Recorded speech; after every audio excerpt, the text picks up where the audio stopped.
Guys, today is Sunday and happy Sunday to you all. I have a lot of updates to share with you, but before we jump into it, don't forget to like, subscribe, and also turn on notification. My name is Adam. You are watching SportsCornerGH. Quickly, let's jump into it. I have this to tell you. Mohammed Kudus plays football today. Today is Sunday and Kudus plays football. That is all I'm going to tell you. Expect magic. Expect magic from Mohammed Kudus. Now, let's move away from Mohammed Kudus and talk about Abdul Fatawu Issahaku. He was in action for Leicester City yesterday as Leicester City beat Stoke City by 2-1. He provided an assist, and this season so far, 3 goals, 4 assists for Abdul Fatawu Issahaku. I'm happy for him. He impacts games for Leicester City. He is that guy for Leicester City. So I'm happy that once again he has impressed. He's providing the chances for Leicester City, and he was the one who assisted Patson Dake's goal for Leicester City against Stoke City in the Championship, and they won that game by 2-1. So for me, this is an excellent one for Abdul Fatawu Issahaku. He should keep on doing like this, scoring goals, providing assists, because it is very important. It is important for the club, it is important for the player, because we want all our players performing very well for their club side. But then guys, this is the update that has to do with Abdul Fatawu Issahaku. Let me know your thoughts about it down below in the comments. Now, let's move away from that and talk about Daniel-Kofi Kyereh. Look, Daniel-Kofi Kyereh, we all know since 2023, has been injured, has not been playing football, an ACL injury. We have all been praying that, oh, Daniel-Kofi Kyereh will be okay, Daniel-Kofi Kyereh will be well. Yesterday, his club side, Freiburg, played against Bayern Munich. They lost that game by 6-2. But you know what? I decided to look at the squad list. Always I do check it. And when I check it, you see, Daniel-Kofi Kyereh, they write injury. But this time around, it changed to lack of match fitness. And I was like, hallelujah, Jesus, he's back. Look, lack of match fitness is just a matter of time. He'll be back on the field playing for Freiburg. That means that as I'm speaking to you now, he is nearing a return to Freiburg's first team. And this is good news. Yes, the only thing is, I said lacking match fitness because it's been a while. So definitely he will be training with the team, playing behind closed doors, friendlies and some games like that, just to be in rhythm, just to be fit enough to be on the pitch for Freiburg. But then guys, this is good news concerning Daniel-Kofi Kyereh. It's been a while. This is really good news concerning the player. Immediately I saw lack of match fitness, my heart rested. I was like, yes, these are kind of the things I want to see. I don't want to see injury, because if it was an injury, it would be stated there that he's injured. Maybe that injury or this injury. They just wrote lack of match fitness. For me, I'm going to take that, because that one there, it could be few weeks for him to return, and he's going to be on the field very soon. I can't wait to see him on the field play football for his club side Freiburg. But then guys, this is an excellent news concerning Daniel-Kofi Kyereh. Now, let's move away from Daniel-Kofi Kyereh and talk about Thomas Partey. You see Thomas Partey, he's on another level. Trust me. Villarreal played against Mallorca. They won that game. But Thomas Partey have made me understand that the midfield, some people, they were born with it to come and play midfield. Sí, al final creo que los puntos son lo más importante. El partido ha sido, como he dicho, un partido que tenemos que sacarlo adelante, y lo hemos hecho, y con todos los jugadores que han entrado lo han hecho bien, y al final tenemos que seguir. Sí, estoy trabajando bien con la ayuda de todos los cuerpos técnicos, con los jugadores, entender bien cómo quiere jugar, y al final estoy acostumbrándome poco a poco. Look, Partey is so good.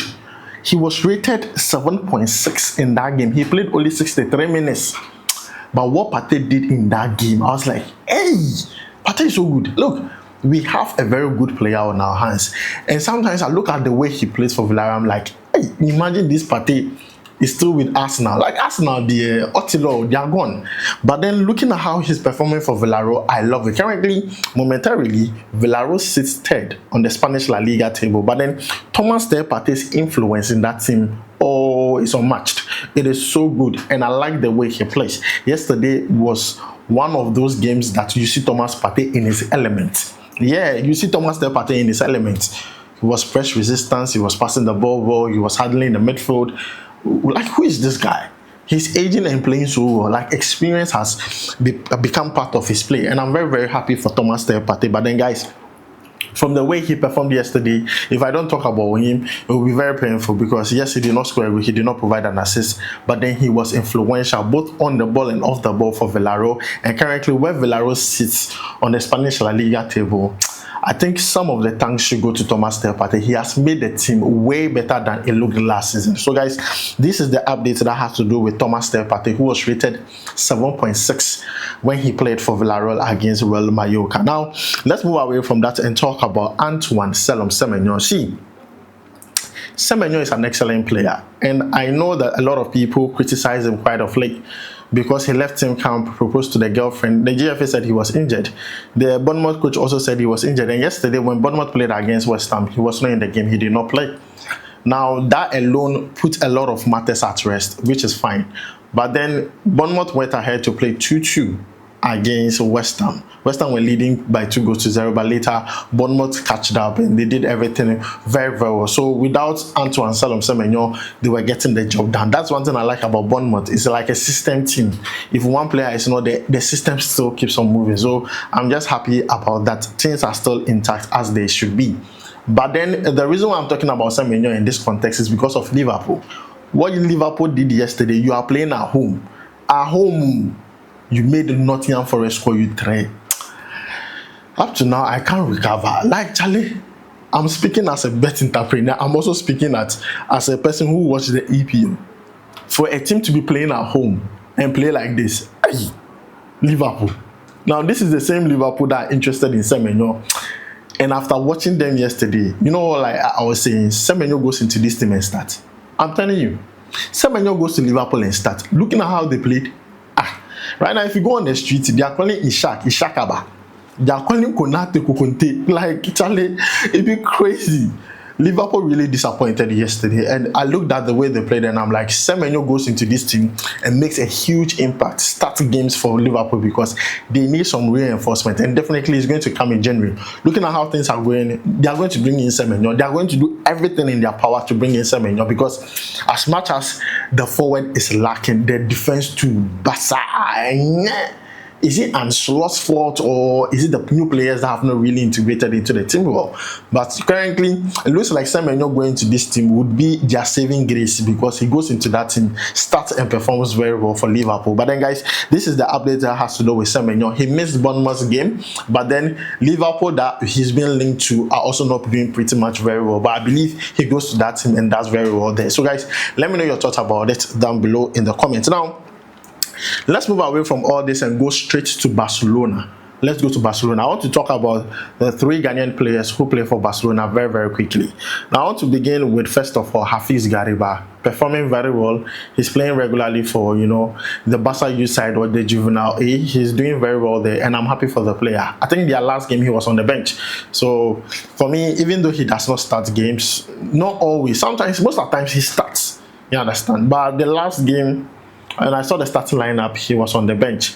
But this is just an update. All the players, they are all, you know, firing. And for Hafiz Gariba, he's a regular for Barca Juvenile A or the Barca youth team. So I'm happy for him. Next player is Abdul Issah. I complained the last time that he was not in the squad. I was talking, why is he not in the squad? Why is he not in the squad? But recently, I think their last 2-3 games, he has always been in the squad. He always gets, you know, regular playing time, but he always comes off the bench. So when it's 80 minutes, he comes on. 82 minutes, he comes on. 85th minute, he comes on. So he gets like 10 minutes, 8 minutes, 5 minutes. I feel it's good. It's better than not getting game minutes at all. So when you get those minutes, try and make good use of it. But then, guys, for Abdul Issah, he's also back with, you know, the Barca Athletic team. He's playing.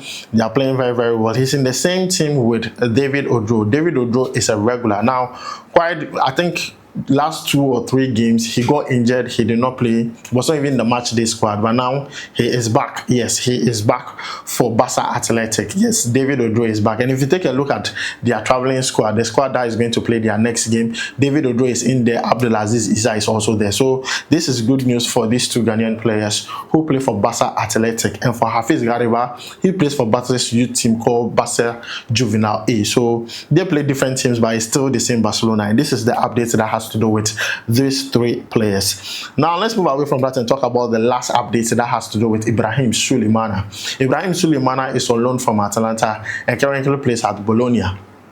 Now the thing is that when he got to Bologna, he got injured and has not played a lot of games. But just over the weekend, just yesterday, he played his first game for Bologna and it was excellent. It was so good. They won that game and I'm happy for the player that he has made his debut. This is one player that I really want to see in the Black Stars. Like, I really want to see if he can cement his position. He's aggressive, he's good.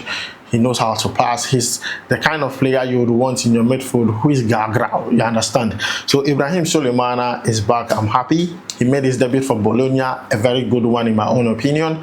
Let's see what happens next. Let's see if he's going to get regular playing time. That is the most important thing, regular playing time. Let's see if he can do that. He can keep up with the same level of performance for his club side, because it is very, very important for all these players. So guys, this is the update I have for you concerning all these players. It's like a whole 360 concerning all the players. Let me know your thoughts about it down below in the comments. And don't forget, Kudus plays football today. It is Sunday. Arsenal versus Tottenham, 4 p.m. So guys, I'm going to end it here. I'll make sure to bring you more updates live here. My name is Adam. I'll make sure to see you in the next one. Charlie, we go vibe.